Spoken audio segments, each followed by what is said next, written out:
Olá, amigos, estamos começando mais um Proseando nas Gerais. Mas antes de começar e apresentar o nosso convidado de hoje, eu gostaria de agradecer muito a todas as mensagens de incentivo e de parabéns que eu recebi aí durante essa semana pelo nosso programa aí com o Léo Ribeiro e também com Safroa Riguilida. Foi realmente um programa muito divertido, muito interessante. Agradeço muito a todos e tenho certeza que hoje vocês também vão gostar bastante, que o nosso convidado de hoje, ele é um desportista bastante conhecido aqui em Montes Claros e região, com certeza também no estado, e vocês vão saber por quê.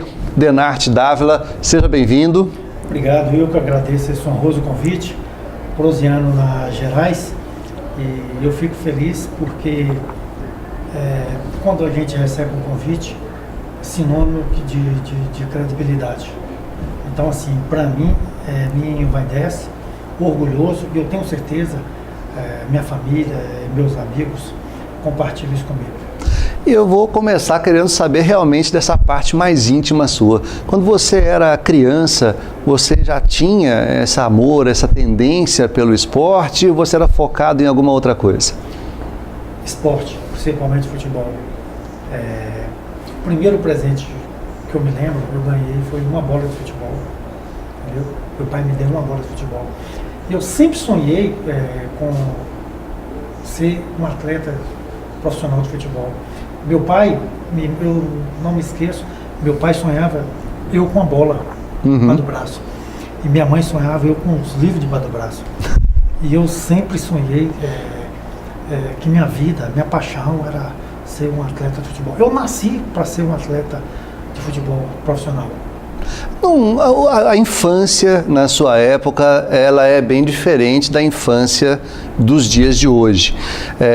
Videogame, internet e tudo mais. Você acha que a questão do esporte diminuiu um pouco por causa disso para as crianças? Perderam um pouco o interesse no esporte ou não?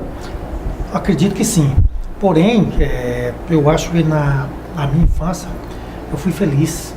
Eu tive a oportunidade de praticar várias modalidades esportivas, vários campinhos de futebol tinham espalhado pela cidade. E hoje a cidade cresceu, modernizou, e a tecnologia de jogos de tecnologia com certeza influenciou muito, tirando as crianças principalmente do esporte, principalmente do futebol.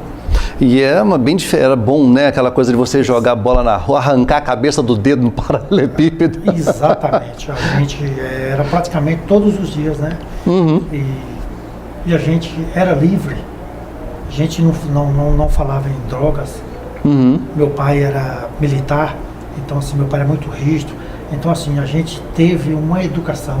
A educação minha não foi pela rigidez deles, mas foi pelos bons conselhos, bons costumes. E também a oportunidade que eu tive de praticar várias modalidades esportivas.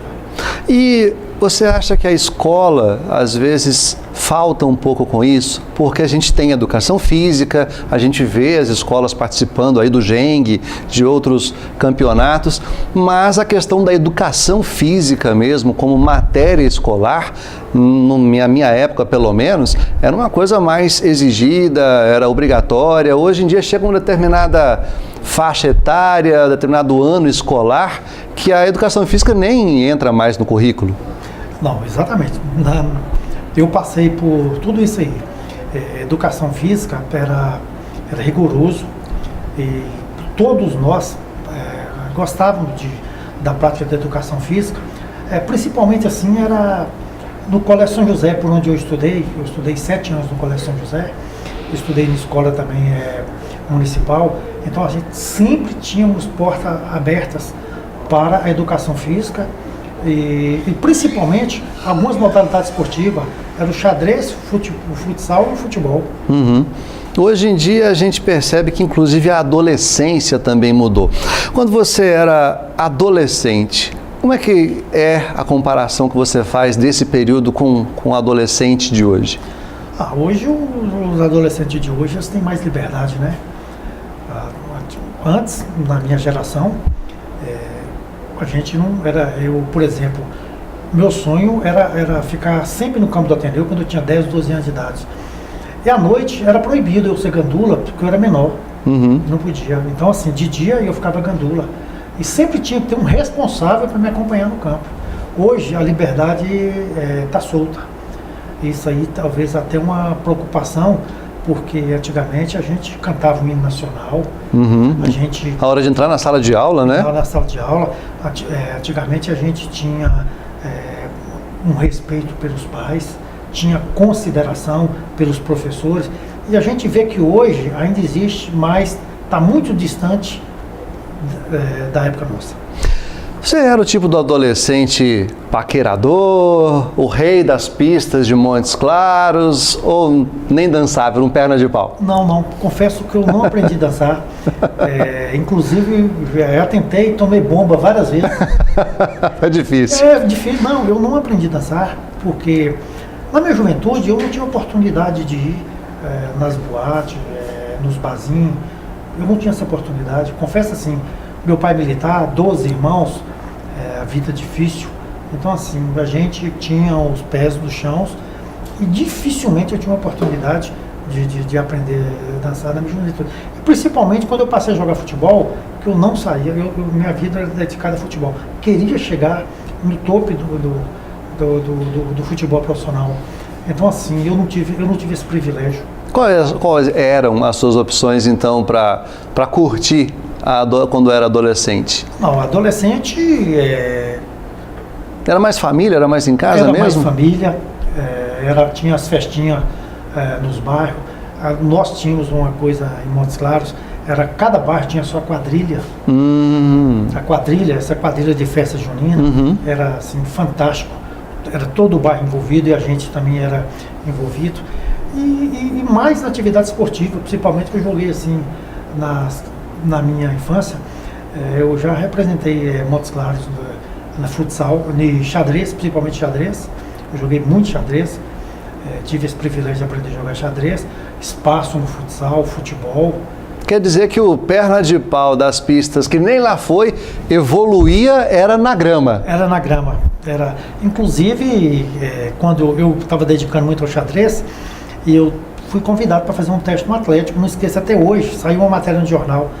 Atleta troca tabuleiro pelo campo, pelo gramado. Achei bonita essa matéria, quando surgiu essa matéria, entendeu? Então assim, minha vida foi dedicada ao esporte. Vamos falar então de música. Se não dança, pelo menos escuta. Que tipo de estilo musical você gosta mais? Romântica. Romântica? Por quê? Eu sempre fui romântico, música, eu gostei muito. Hoje, por exemplo, se eu for escutar uma música, por exemplo, Roberto Carlos, por exemplo, eu gosto de ouvir Roberto Carlos, Marisa Montes. Então, a música romântica, assim, talvez é o que mais me aproximou da música. Será que essa questão da música romântica, o denarte romântico, foi por isso que você acabou casando muito cedo? Eu não diria que eu casei muito cedo, eu casei... Comparando com os níveis de hoje, que hoje o pessoal está casando mais depois dos 30, 40... Eu acho que exatamente, também por causa do esporte, né, o futebol. Entendeu? E graças a Deus, eu não consegui chegar aonde que eu queria no esporte, no futebol, e também no xadrez, porque eu já representei Montes Claros em campeonatos mineiros de xadrez, e no futebol eu não consegui chegar aonde que eu queria. Eu tive um desvio de percurso da natureza. Eu vou querer saber disso daqui a pouco. Mas me conta aí, com quantos anos você se casou, afinal? 27 anos. 27 anos. 27 anos de idade. Casou-se com quem e como que foi essa história de você? Como é que você conheceu a esposa? Através do Ateneu. Minha esposa morava... O futebol de novo. O futebol de novo. Eu morava no bairro São José e ela morava atrás do campo do Ateneu. E a casa dela tinha 2 pavimentos. Então, todo treino, todo jogo, eles assistiam lá. E eu recebi às vezes eu recebi um recadinho, ó, ele tá vendo você jogar. Eu sempre fui um pouco tímido também para chegar. Aí eu criei coragem e fiz uma surpresa, né? Como é que foi essa surpresa? Belo domingo, eu fiz uma surpresa, procurei saber que hora a missa que ela frequentava, era mais ou menos 8 horas da noite. Aí eu fui lá e fiz uma visita surpresa. E como é que foi a recepção dessa visita? Maravilha. Ela adorou. Maravilha. E eu sempre falo, estou com a mesma esposa até hoje. Qual é o nome da adversária? Silvana Dávila. E me perguntaram uma vez, Denarto, se você separar, você casa de novo? Eu falei o seguinte, se eu separar, caso de novo, mas somente com a mesma. Só se for com ela. Sinceramente, eu falo assim, eu só tenho que agradecer. Ela me deu muita força, ela me acompanhou também na minha contusão, né? Uhum. Então assim, ela me deu muita força e principalmente também que eu passei a estudar, principalmente pensando assim no futuro. O Ateneu me deu uma oportunidade muito boa, porque o Ateneu tinha um convênio com a escola, uma escola para concurso, e eu abracei essa causa, e eu consegui passar no vestibular, e fui aprovado em 3 concursos, e fui para o Banco do Brasil, principalmente assim, a gente pensando no futuro melhor. Claro, com certeza. Então quer dizer que foi mais essa questão desse encontro marcado aí. Você não pegou a esposa pelo estômago como bom cozinheiro que é? Também. Ou nem sabe fritar um ovo? Não. Eu acho que eu não sei fritar nenhum ovo. Mas minha esposa, o pai dela foi dono de restaurante. Aqui em Montes Claros? Aqui em Montes Claros, é um restaurante muito conhecido na década de 60, 70, o Intermezzo. Então o pai dela era especialista em 3 tipos que eu mais gosto até hoje: parmegiana, franga caçadora e aquele churrasco. Oh, maravilha. Então assim, tudo de bom. Quem me pegou pelo estômago foi ela.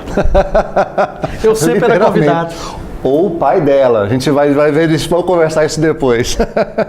O futebol antigamente era mais romântico. A gente vê aí as histórias. Hoje acabou focado mais nas finanças. Aí acabou surgindo as chamadas Marias Chuteiras. Na sua época tinha esse tipo de assédio? Tinha, e muito. Na época principalmente assim, o Ateneu tinha um amador, tanto Ateneu como o Casimiro. A estrutura do futebol de Montes Claros era quase um profissionalismo. Mas tinha assim Maria Chuteira. E no profissional, muito mais ainda. O profissional é que tinha muito mais Maria Chuteira, principalmente que quando eu disputei a 2ª divisão e a 1ª divisão, para onde a gente viajava, era sempre, entendeu? E como é que ficava a namorada, depois a esposa, muito brava, ficava ciumenta? Mas quando eu passei a namorar, a gente saía pouco. Muitos da época do Ateneu, jogadores, principalmente de fora, eles saíam. Mas a gente, assim, preocupado, eu sempre fui preocupado, assim, com condicionamento físico, entrar em campo bem. Eu não era de sair, principalmente sábado à noite, e jogo no domingo ou jogo no sábado. Eu tinha essa responsabilidade de não sair, porque eu sei que interferia no meu condicionamento físico. Eu vi vários atletas nossos que interferia. Você é muito, muito certinho com isso. Acabou educando seus filhos dessa maneira também? Exatamente. Eu investi nos meus filhos em educação. O esporte, eu abri porta para eles para o esporte, principalmente assim, aqueles que tinham perfil para o futebol, mas todos eles eu investi também em ser um enxadrista. Eles aprenderam a jogar xadrez. Tá? E aí assim, foi um currículo a mais para a vida deles hoje. Graças a Deus eles estão bem encaminhados. Vocês estão vendo aí que Denarti, além de bola, também se dava bem com a questão do raciocínio, né? Exatamente. Eu sabia que a dificuldade na vida, para a gente conseguir alguma coisa, só através da educação. Aquela época, se não me falha a memória, a Ateneu fez um convênio com a escola dessa aí, igual eu falei, para concurso, e parece-me que tinha 10 vagas. Poucos optaram por isso. Eu abracei a causa. Agradece até hoje? Agradeço, eu tenho essa gratidão, principalmente, por isso que eu tenho uma gratidão grande com o esporte, principalmente futebol, e com os dirigentes do Ateneu. Eu tenho que citar o nome dos 4 aqui: o Garrincha, o Jesuíno Figueiredo, Paulo Menezes e o Vinícius Gomes da Silva, o Tuca Porreta, que foi um grande presidente, foi um grande amigo meu. Ele me deu o maior suporte, talvez na maior dificuldade que eu tive na minha vida, quando eu tive uma contusão. E você vai saber bem mais sobre isso daqui a pouco, depois do nosso intervalo, inclusive uma história. Você sabia que Denarti quase foi jogador titular do Flamengo do Rio, do meu Flamengo, mas infelizmente tinha, vamos dizer assim, uma pedra no meio do caminho. Aguarde aí, a gente volta já já.